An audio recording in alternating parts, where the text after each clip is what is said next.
नमस्कार दोस्तों, आज देखते हैं जीव ब्रह्म और ईश्वर। कहते हैं चेतन अंश जीव अविनाशी, ईश्वर अंश जीव अविनाशी, ईश्वर अंश जीव अविनाशी। अब इसको देखा जाए तो यहाँ पर 3 शब्द है, ईश्वर अंश जीव अविनाशी, ईश्वर जीव और अविनाशी। अविनाशी को हम ब्रह्म कहते हैं। कुछ लोग इस लाइन का अर्थ ही नहीं जानते।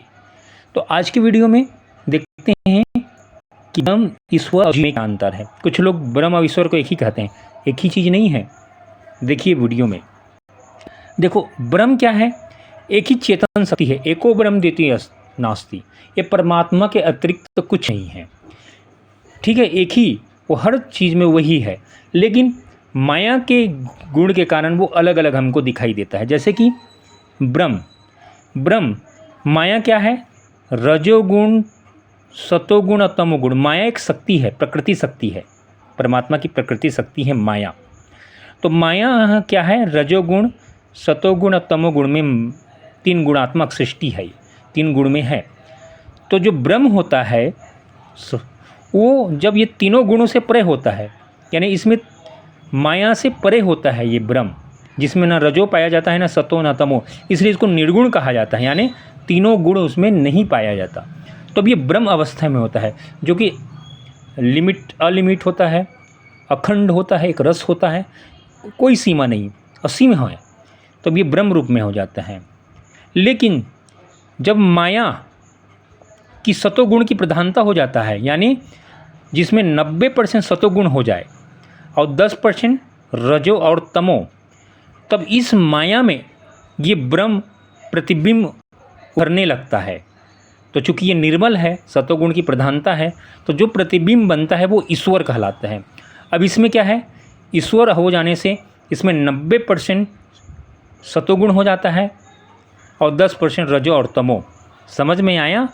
यानी इसमें गुण हो गया, ये खंड हो गया, ये सीमा में आ गया, तो भी ईश्वर है, लेकिन इसकी भी ताकत है। ये ब्रह्म के बहुत नज़दीक है, लेकिन इसमें गुण है, सतोगुण की प्रधानता है 90%, और इसमें रजो और तमो भी कुछ कुछ पाया जाता है, इसलिए ये कहा जाता है ईश्वर। थोड़ा सा विकार हो जाता है इसमें, ये शुद्ध रूप में नहीं रहता, ये ईश्वर हो जाता है। अब जीव क्या है, जीव जिसको हम कुटस्थ कहा गया है गीता में, वेदांत में, कुटस्थ। इसमें जो 90% सतोगुण था वो मात्र 10% हो जाता है, और जो 10% रजो तमो था वो 90% हो जाता है, यानी सतोगुण घट जाता है। तो जो प्रतिबिंब बनता है परमात्मा का वो है जीव। समझ में आया?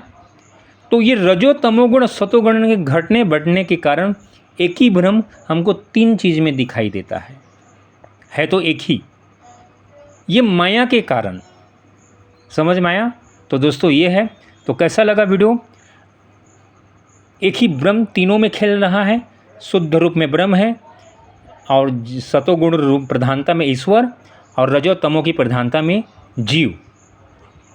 तो हमारा लक्ष्य है जीव से ईश्वर बनना, ईश्वर से ब्रह्म को जानना। इसके लिए सद्गुरु की आवश्यकता पड़ती है, और अगर आपको सद्गुरु चाहिए तो निरंकारी मिशन में आ जाइए। पूरा वीडियो देखने के लिए चैनल सब्सक्राइब जरूर कर ले।